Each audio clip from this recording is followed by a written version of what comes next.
Bienvenidas, bienvenidos a esta primera edición de Masterclass G-Network 360. Estamos muy contentos de tenerlas y tenerlos a todas y a todos en esta primera edición, en esta iniciativa que hoy vamos a compartir con todas y todos.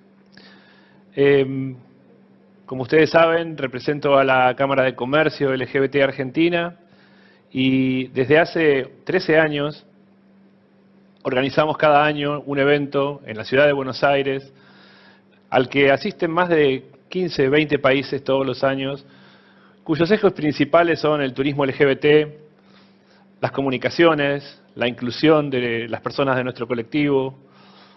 Y en este tiempo de pandemia que estamos transitando y comenzando a salir y comenzando a ver un poco el final, hemos decidido ir un paso más allá y incorporar esta nueva iniciativa que se llama Masterclass G-Network 360. La idea es seguir capacitando, seguir formándonos y trabajando para ese día después. Masterclass no es ni más ni menos que los 4 pilares principales que conforman G-Network 360 cada año aquí en Buenos Aires, y de la mano de las mejores, de los mejores, de les mejores, de cada país del mundo con los que trabajamos desde hace muchos años. Hoy les pido que nos acompañen a compartir cada una de estas clases magistrales imperdibles. De verdad vamos a aprender un montón. Muchas gracias por acompañarnos y a disfrutar una jornada increíble. Muchas gracias.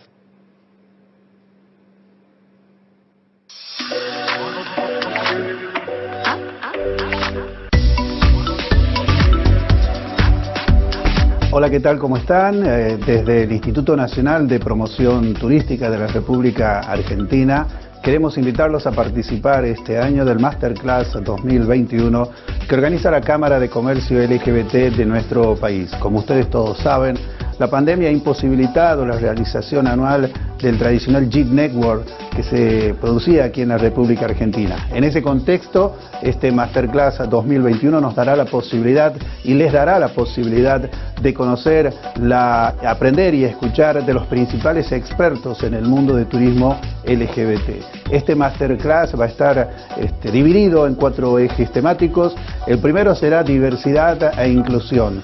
Otro tema a tratar será la tendencia en los medios digitales. También se hablará sobre el futuro del turismo, la innovación, los startups, y también habrá un capítulo especial para las historias que inspiran. Es bueno que nos encontremos, es bueno que continuemos trabajando juntos para estar preparados en el momento que la situación sanitaria lo permita, las fronteras se reabran y comienza esta reactivación paulatina del turismo en todo el mundo. Los invitamos a compartir este Masterclass 2021. Bienvenidos.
Mi nombre es Juan Insunza, gerente comercial para Delta Airlines en Argentina, y estamos muy contentos de estar aquí con G-Network apoyando Masterclass, aprovechando salir de este contexto actual, esta pandemia que ha paralizado el mundo entero, siempre contentos de seguir apoyando y estar en un partnership con G-Network.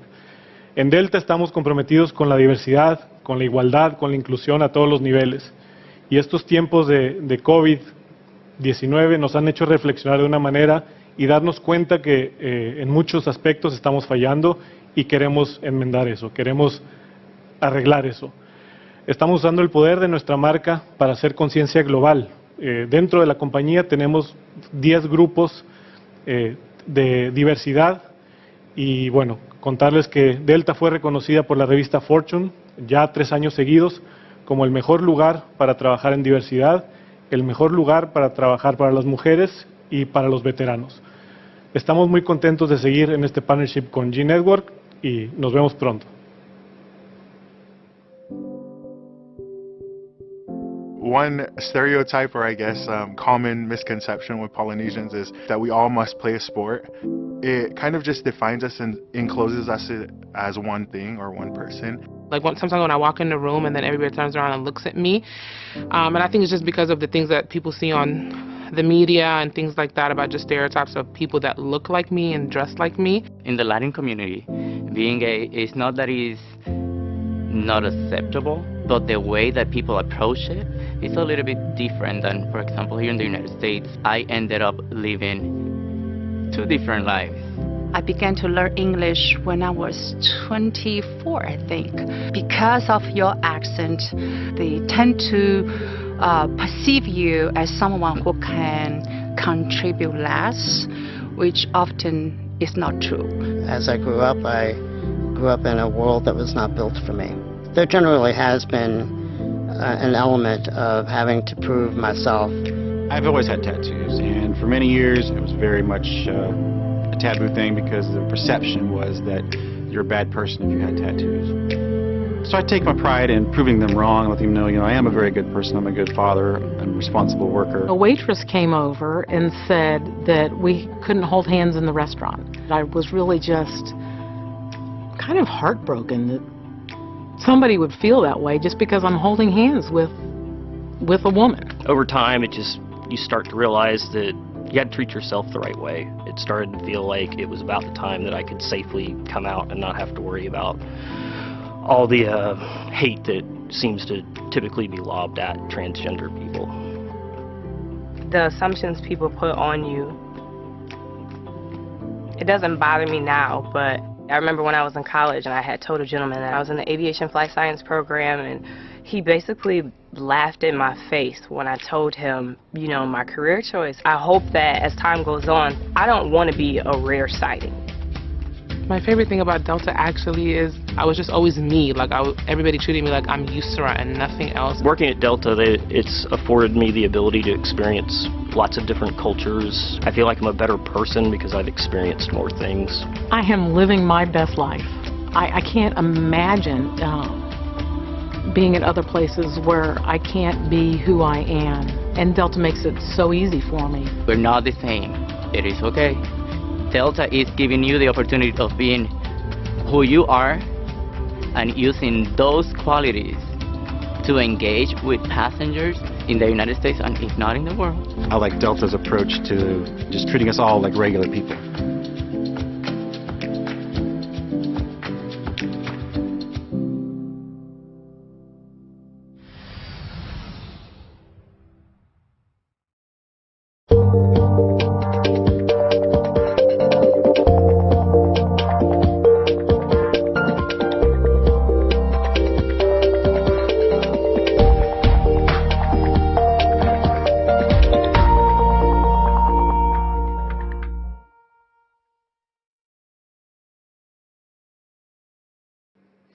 Hola a todos, gracias por haberse sumado también a esta tercera charla, a este tercer bloque de Masterclass G-Network 360. Estamos, ya lo saben, desde la ciudad de Buenos Aires para todo el mundo en este evento organizado por la Cámara de Comercio LGBT de la Argentina y por el Instituto Nacional de Promoción Turística.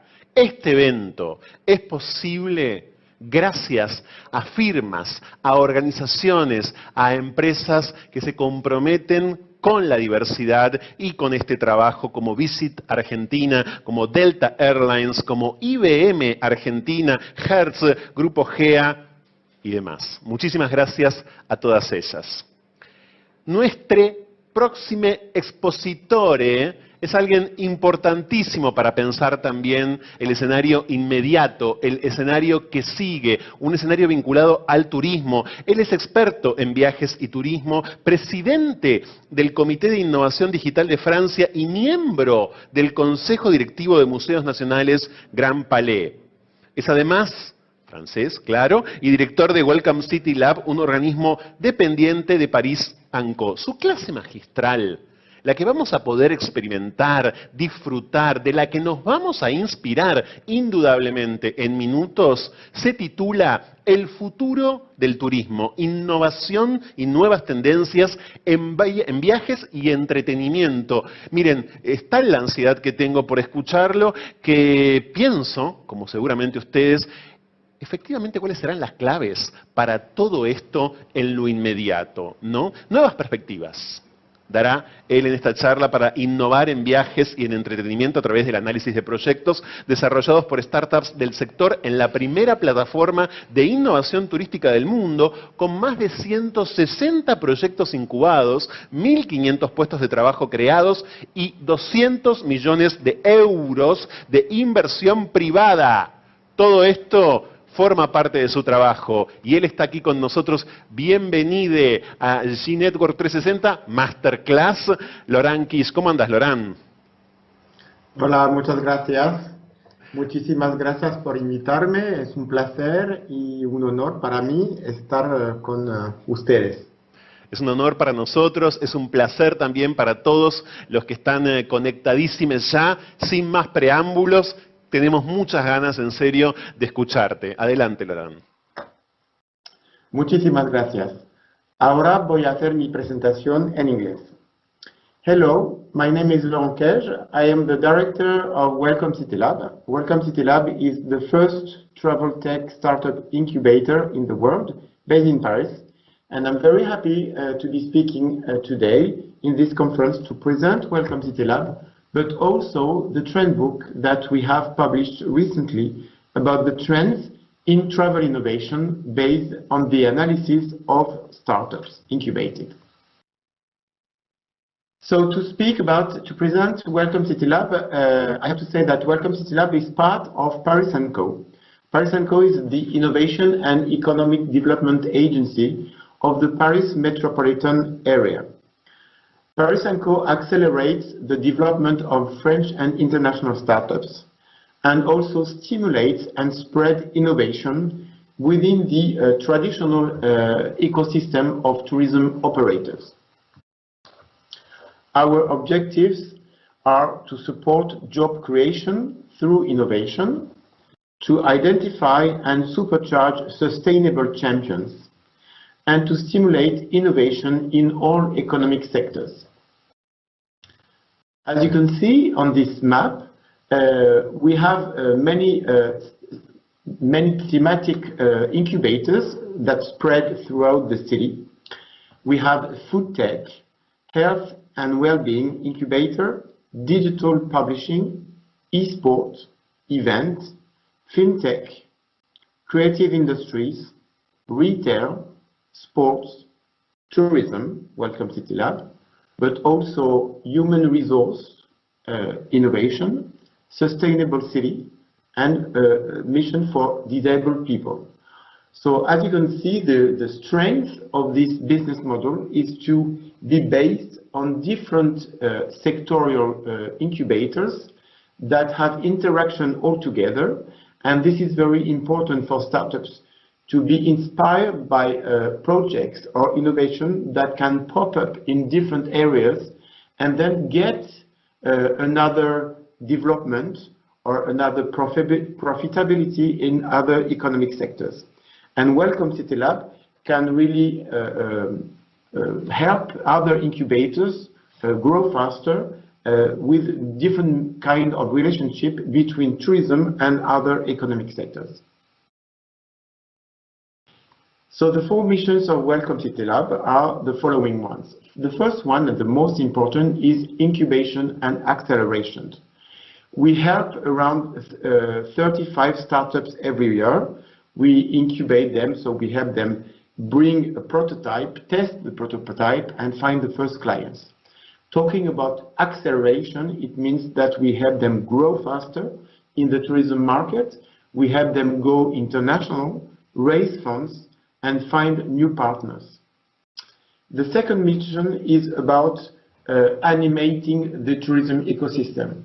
We all know that the tourism sector is not always generally open to innovation. So we have to stimulate the curiosity and to convince the traditional tourism operators that innovation is good for them, is not a threat, it's more an opportunity, on the condition that you get used to it. So you must go and see startups, interact with startups, and find other counterparts or stakeholders to find good practices and to have exchange with them. That's why we organize many events linked with innovation, like breakfast meetings, river speeches, or international conferences. We also do open innovation. Open innovation is the keystone of our profession. Open innovation means that we are a mediator between traditional operators and startups. So we have them interact all together. Traditional operators bring their knowledge of the market and the access to clients. On the other way around, startups bring a new idea, a new service that can help traditional operators bring a new service to their clients and really meet the needs of their clients. So we organize different formats like demo days, challenges, co-development sessions. And finally, we have a fourth mission, which is monitoring the trends on tourism innovation. Why can we do that? First of all, because we have a database of 1,200 startups throughout the world in tourism. I think we are one of the few entities in the world that can have a global overview of all startups that deal with tourism innovation. Why can we do that? It's because we launched the first tourism startup incubator in the world in Paris 7 years ago. We were very surprised that it didn't exist somewhere else at that time. And so we reached the curiosity of many people throughout the world who get in touch with us just to know how we did that and to get some information from Welcome City Lab to have more information about the opportunities on travel innovation throughout the world. And thanks to all the applications we receive every year, we can really monitor the trends, and I'm going to speak about that a bit later. Our key figures, for the past 7 years, we incubated and accelerated 160 startups with a sustainability rate of 85%. This means that 15% of our startups failed and stopped their activity, which is a very low rate, and 85% of them are still existing and developing. Obviously, not all of them are soaring or super successful. I would say around 25% of them are really super successful on their segment on an international level. The most important figure on this slide is that all these startups created 1,500 jobs in tourism in Paris. So it's a great honor for us to have triggered all these jobs through tourism innovation. All these startups generated over 100 cooperation with partners and big groups, and they globally raised more than 200 million euros from the beginning. Our business models lies on a public-private partnership. As you can see here, the logos of our partners, it's a mixture of public institutions like the City of Paris, like the tourist office, the Paris Tourist Office, or like the Ministry of Tourism, and also private partners like Galeries Lafayette or Paris&Co, which is a hotel group, Paris, which deals with business tourism, or Groupe ADP, which deals with the airports of Paris.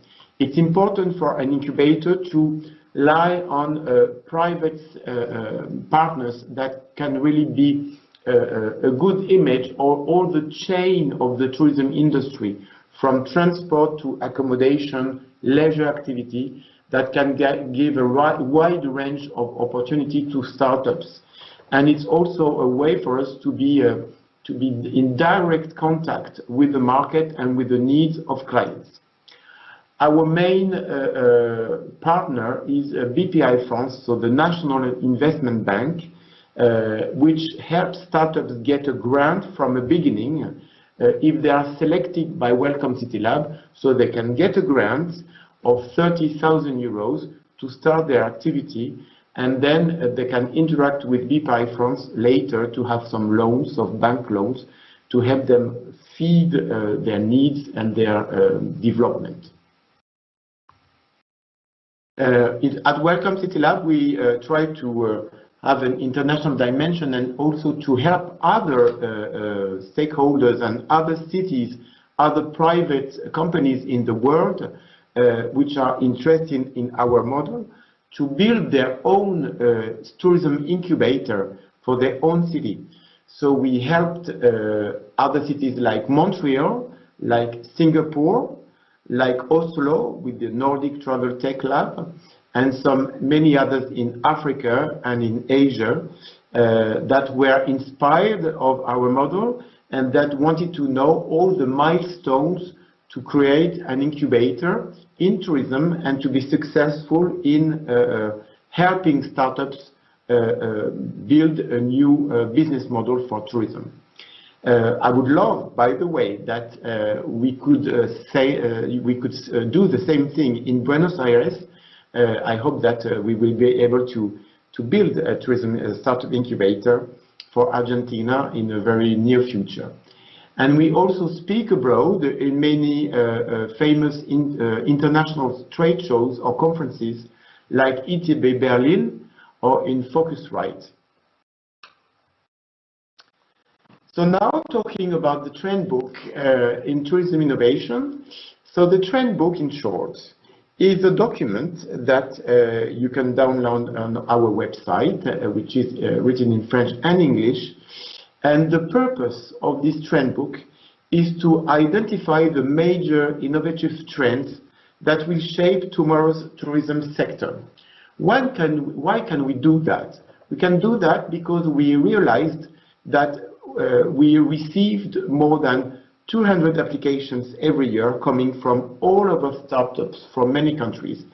And it really converted Welcome City Lab into a very accurate barometer of tourism innovation on a global level.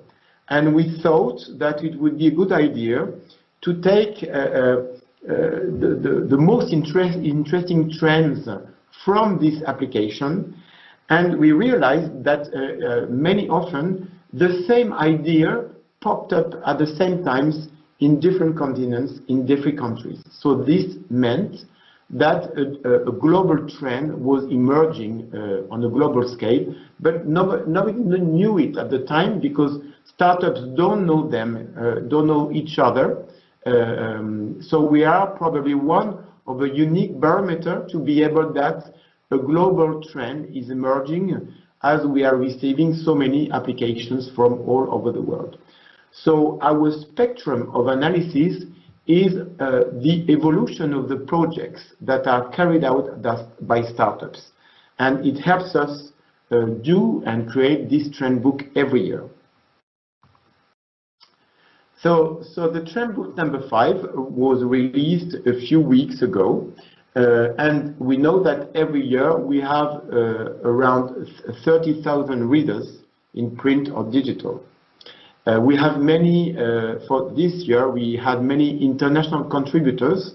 I will quote them a bit later.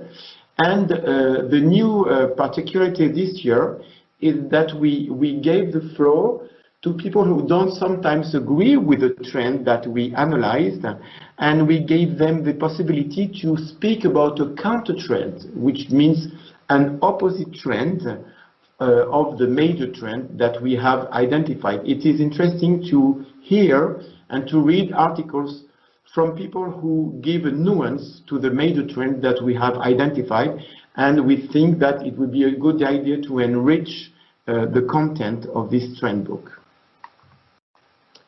Obviously, this trend book number 5 was written and was made within a particular context, with the outbreak of the health crisis in March 2020. So with many uncertainties that raised questions for the future. We didn't know what the recovery was about. Will it be going to be slow or quick? We didn't know. But we were really struck by one thing, by the capacity for resilience and by the agility of startups. They were able to switch to new business model, to pivot business model, and it was very interesting to testimony that and to get that in the trend book that you will be able to read. So you will find some examples of people that were able to pivot quickly with new flow management solutions, with new reassuring services, with new complementaries between face-to-face and remote communication methods. So now let's dig into the 5 trends. So talking about trend number 1 is about caring and reassuring. After long weeks when activity was completely shut down, when everything froze, the tourist industry is now facing a new challenge, protecting everybody's health everywhere in every situation. For any professional in the tourist industry, it is therefore essential to implement sanitary measures and to reassure customers about how their health can be protected at the business side. So here you will find articles that were written by startups or by experts, talking about how startups were able to give new services to help traditional operators care and reassure, care for their clients and reassure them about where they will be welcome in order to avoid all problems of contamination or contact with other people. And the way startups also brought new services to these professionals. So in this trend, I will quote an article written by Quickle. Quickle is a startup incubated at Welcome City Lab. Quickle provides a solution to manage tourist flows on visit sites. It is basically just a software for to sell tickets. It's a ticketing software. But with the health crisis, Quickle changed the software, pivoted, and offered the possibility for the managers of visit sites to tell people that they would be booking some tickets at the busiest moment, and so doing yield management to advise people to change time slots and to go to periods where that are not peak period but off-peak periods, where there are less crowded moments, and in order for the manager to have more regular flows of tourists all the time, all day long, or all week long. So it's a very good example of a startup that really pivoted and adapted their software solutions to the new need of a better yield management and also a predictive software that can predict what the future peak periods will be in order for the manager to manage it better. In this trend, we also have a very interesting article written by our partner from Singapore, the Singapore Tourism Accelerator, that is speaking about how technology can restore trust, especially with contactless technology, with virtual realities and with sensors. It is a very interesting article. Another also very interesting article was written by Focusrite that really values how a crisis like this is also an opportunity to for innovation to really spread and to have more echo in the tourism sector, because the tourism sector is desperately looking for new solutions. So health crisis moments are also moments to enhance innovation, and it's a great moment for startups to really get more clients and more visibility on the tourism market. In this trend book, in this trend number 1, so the counter trend was written by Chloé Saint-Hilaire, and she's speaking about how millions still want to travel. They are less, let's say, they listen less to the health measures that are required by officials and authorities, and they still want to travel and to discover the world. So it is a very interesting article to read about. So talking now about trend number 2. Trend number 2 is about digitalization. So digitalization, as you see, is a contrasting word between physical and digital way to manage events. The health crisis has stopped most of airline traffic, and sometimes even borders were closed. Many events organizers had to shift from 100% face-to-face events to mixed events that offer the possibility to take part without being physically present with new digital tools. In the future, business and recreational customers will find better ways to combine face-to-face and remote experiences. So in this article, you will find an article written by Making Talent, written by this startup incubated at Welcome City Lab, which has developed a unique virtual 3-dimensional technology that helps traditional organizers of trade shows to be in contact with people who can't physically be present in events because of the new constraint of the health crisis. And Making Talent can help them recreate an environment of the trade show. It recreates the trade show in 3 dimensions. And it helps people really dive into the environment of the trade show, see all the different exhibitors all around, wander around, walk around, and stop by and ask, for instance, for an individual face-to-face interview with an exhibitor that interests them. So it tries to recreate what we call serendipity, so the way to bump into someone that you haven't planned before, you haven't met before, and be able to make new contacts. Not only people that you really wanted to know before the beginning of the event, but people you discover during the event, during the trade show. So it's very interesting, and it's probably the future of event organizers. Let me speak about another example. We Speak, also incubated at Welcome City Lab, provides a service of interpreter with tablets. So it provides tablets to tourism operators like hotels or leisure parks, or people who receive a high flow of visitors, especially international visitors that don't know to speak the language of the destination, sometimes don't even speak a good English and prefer to speak in their own language.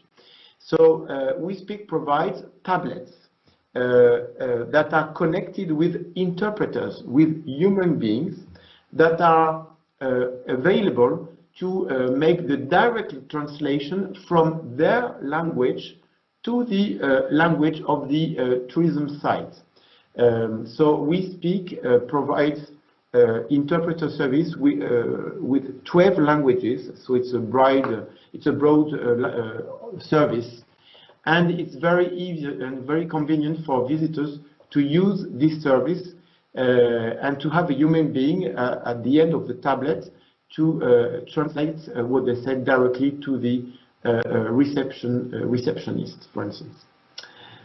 In this trend, you will find the counter trend written by Sophie Lacour. Sophie Lacour is a very famous expert in robotics and tourism monitoring, and she speaks in this article about is distance proximity.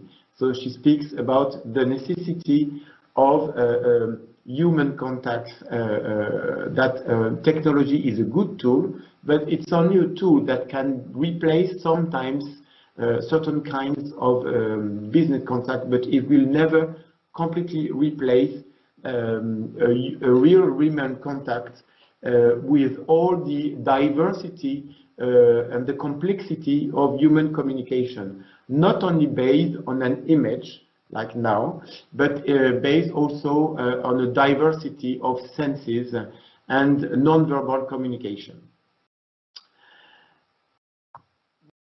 Third trend, the third trend is speaking about low tech. This unprecedented health crisis has highlighted the fragility of our urban ecosystem, either in our territories or well beyond our borders. In this way, we all have become aware of the necessity to make our lifestyles sustainable. Low tech doesn't necessarily imply the absence of technology, as some solutions include highly technical features, but oriented towards low consumption, heading towards a more frugal society. So in this trend, you will find an article written by WeBytes, incubated Welcome City Lab.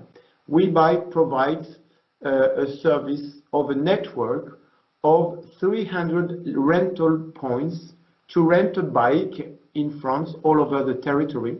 Wherever you want, you can ask someone to deliver a bike where you are, for instance, at the railway station or at your hotel, at your location, everywhere. And you can leave the bike after your stay, wherever you want. Someone will pick up the bike for you.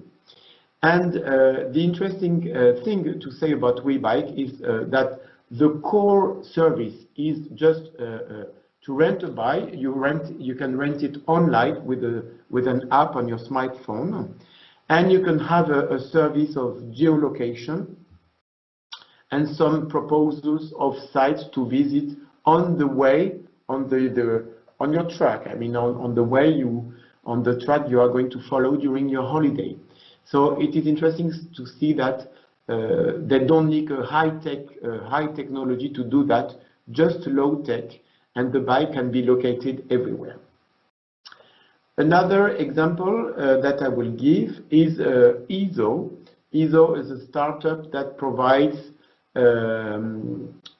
sensors that are located, especially, for instance, in hotels or in leisure parks, in all tourism venues, that can really help the manager monitor the energy consumption and save energy according to the presence of people, because the sensors are able to understand if there is movement or not in the rooms, and so to adapt the energy consumption to the people who are physically present or not.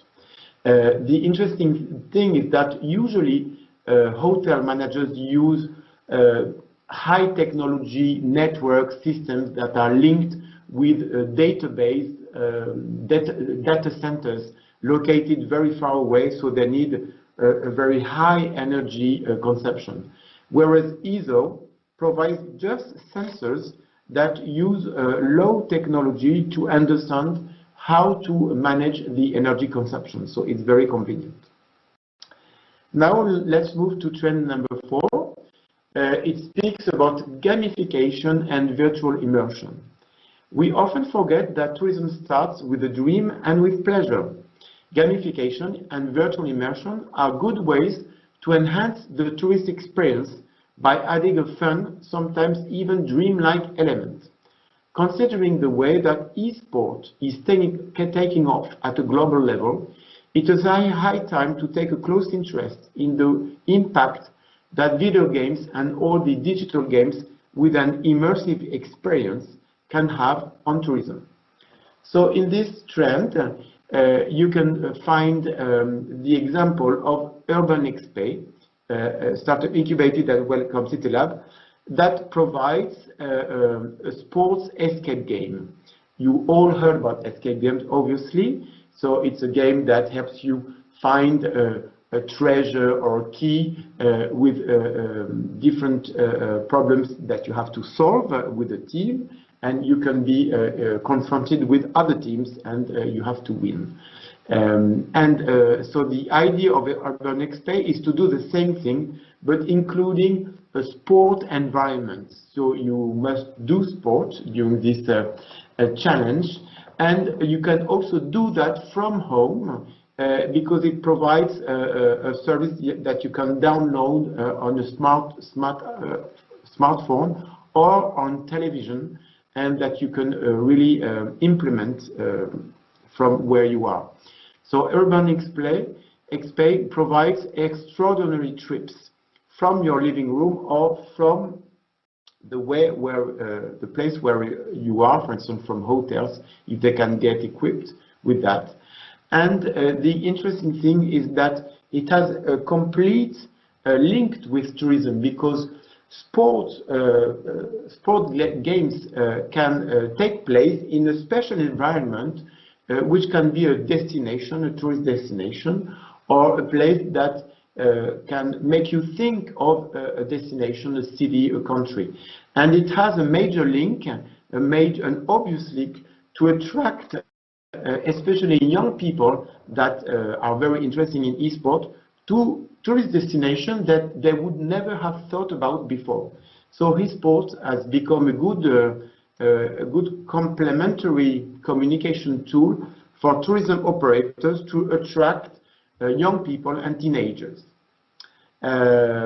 Here, the counter trend is written by Escapade, another incubated startup, which is speaking about traditional visit apps. You also have people that are not interested in gamification and that prefer traditional cultural ways of visiting destinations, and that prefer to have someone, a human being or a smart app downloaded on their smartphone to help them wander around and discover different neighborhoods of cities and destinations. And finally, the trend number 5 speaks about cities. Where can you test quickly and well? Cities, hotbeds for innovations. At a time where everybody speaks about the countryside, which is supposed to be more adapted to the epidemic situation, we need to remind that slow and uncertain train feedback is not sufficient when you have just created your own business.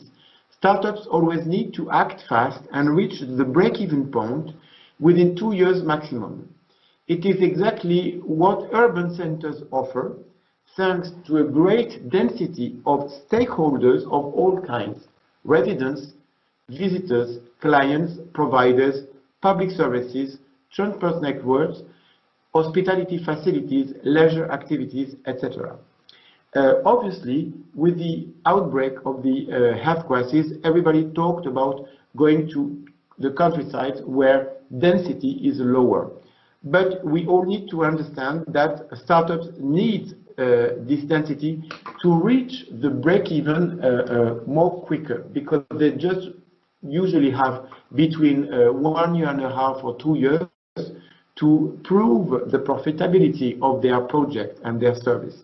So only cities can really offer the possibility to have that density of people, either no matter they are residents, locals, all kinds of potential clients can use their service, and the density of urban facilities like transport networks, tourism venues, etc.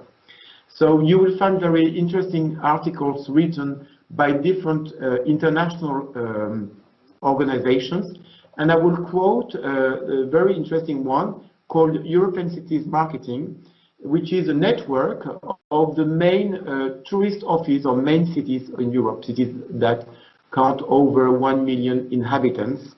And they have created a global destination city index that I invite you to discover in this article, and which really can now help them monitor innovation through the density of the cities. It is a very innovative service that they have developed for their members. And the counter trend of this final trend speaks not only about city centers, but also about urban wastelands that can be a real paradise for startups because they have more space. So it can be a paradise for startups who need more space to test their prototype and to have more interaction with residents. So as a conclusion, I would say that the Trend Book is a really passionate adventure every year. We are very fond of this exercise to try to detect the best ideas and the best trends from all the applications coming from all of the startups from all over the world, and to give a synthesis to you tourism professionals to help you understand how tourism will be tomorrow and how to prepare it. So you can download it for free on our website, and I will be very happy to get your reaction on this Trend Book, because we try to improve it every year. So if you have any suggestion, any interaction you want to, feel free to get in touch with them and to make suggestions for the next edition, the next copy, the number 6 that we will be working on this year. I would like to thank another time G Network to invite me to this very interesting international conference about tourism and travel. It was a pleasure and an honor for me to intervene and to speak in this conference. Thank you very much. Goodbye. Muchas gracias a vos, Laurent Queige. Cuántas claves, cuánta información, cuántas herramientas muy pero muy útiles para lo que sigue. Decíamos esto antes de presentar tu intervención. Sabíamos que pensando el futuro inmediato del turismo ibas a poder efectivamente formarnos, cómo no, como nos has formado e informado, como ya dije. Muchas gracias. Ha sido un honor para nosotros, para esta masterclass, tenerte. Gracias, Laurent Queige. Hasta pronto. Muchas gracias.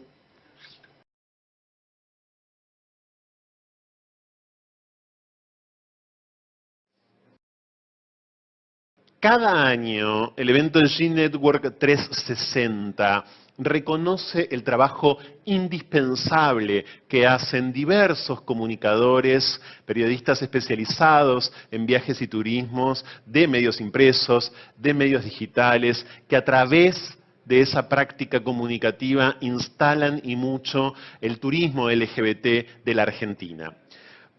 Este año, una vez más, hay un reconocimiento para un comunicadore, por la excelencia de su trabajo en los medios y por ser para todos nosotros un embajador de Argentina LGBT en el mundo. Vamos a compartir con ustedes unas imágenes de quien en esta edición entonces recibirá el reconocimiento a la excelencia en el periodismo, reconocimiento de G Network 360. ¿Quién es?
Hola G Network, greetings from London.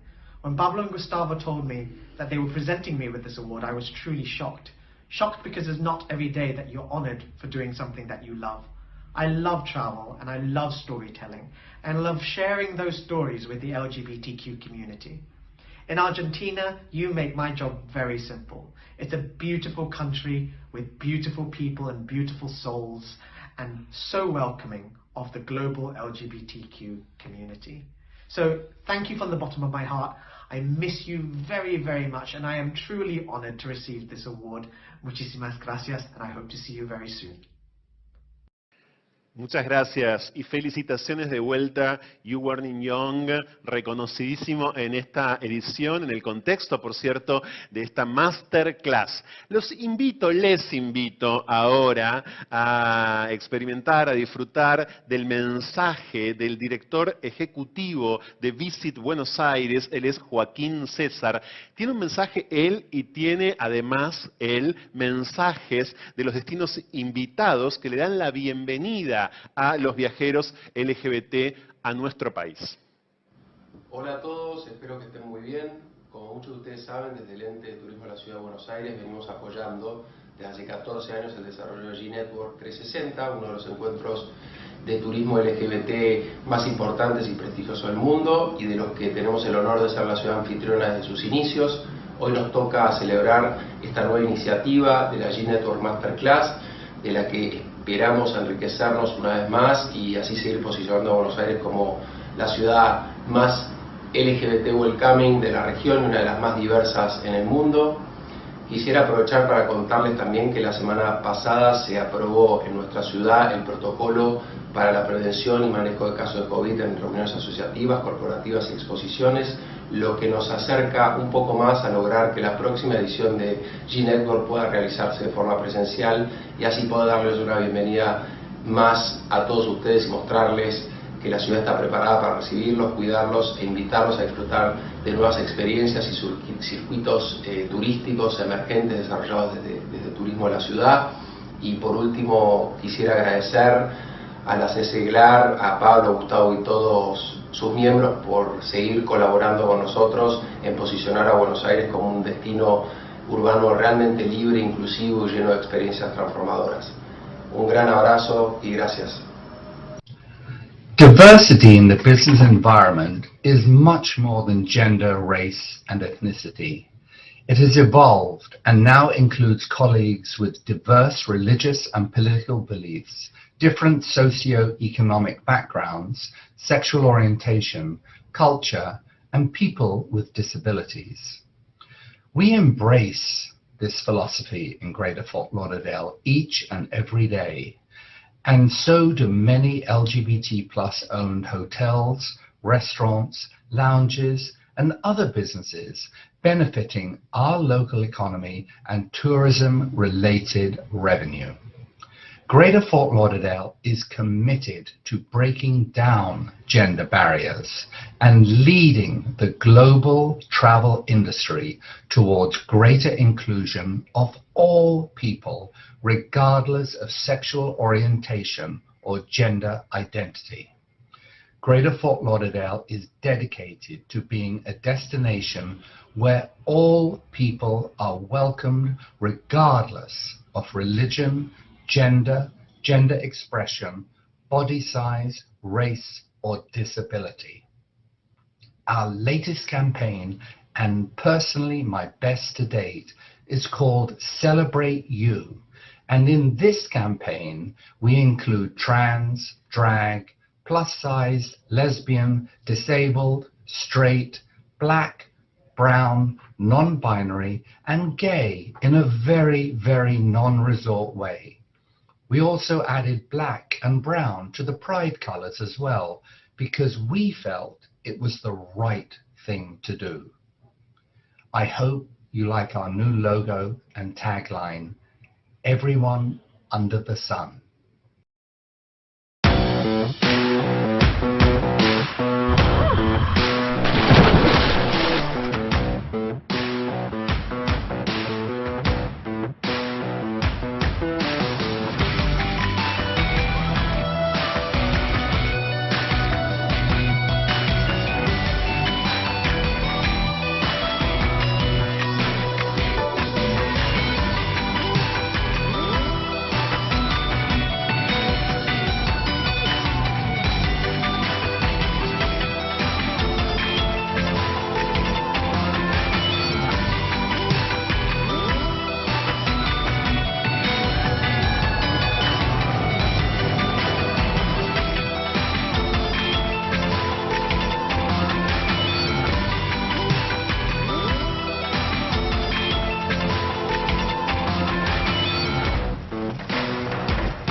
que este año no podamos inundar nuestras calles de diversidad. No podamos abarrotar las plazas para reivindicar una sociedad mejor. Todavía no han entendido que el amor es el arma más poderosa. Ni podamos llenar de colores la Gran Vía. Estáis más presentes que nunca, porque sois parte del alma y la esencia de Madrid. Porque nada puede acabar con el orgullo de ser una ciudad tolerante y abierta, que desde hace 40 años lucha para defender el derecho a ser libre, que acoge con los brazos abiertos a gente llegada de cualquier lugar del mundo. Nuestras calles seguirán siendo vuestras calles, y muy pronto volveremos a llenarlas de amor y de esperanza. Este año más que nunca, camina, habla, piensa y ama con orgullo. Porque en Madrid queremos un mundo diverso, lleno de color y libertad.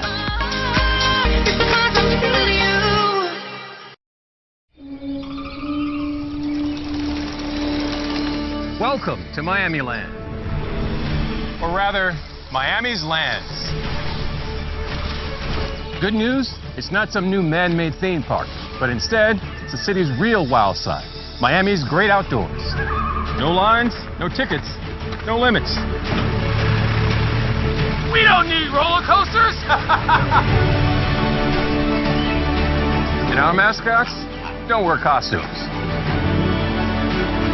We've got a 100,000-acre water park and 5 billion-star hotels. And best of all, it's found in Miami. Its backyard, in fact. So, when choosing your next vacation, ask yourself, do you want to be a character in someone else's adventure? Or do you want to write your own?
Masterclass G-Network 360 quiere agradecerle a cada uno de ustedes por habernos acompañado en este tercer bloque. Siento que tenemos que acomodar ideas, siento que tenemos que dejar asentar tanta información recibida, nos merecemos una especie de pausa, aunque díganme si no, nos morimos por seguir encontrándonos, incluso porque este encuentro se materialice. Es por eso que, pausa mediante, a las 5 p.m. hora argentina, vamos a encontrarnos en el cuarto y último bloque de Masterclass 2021, G-Network 360. No se muevan.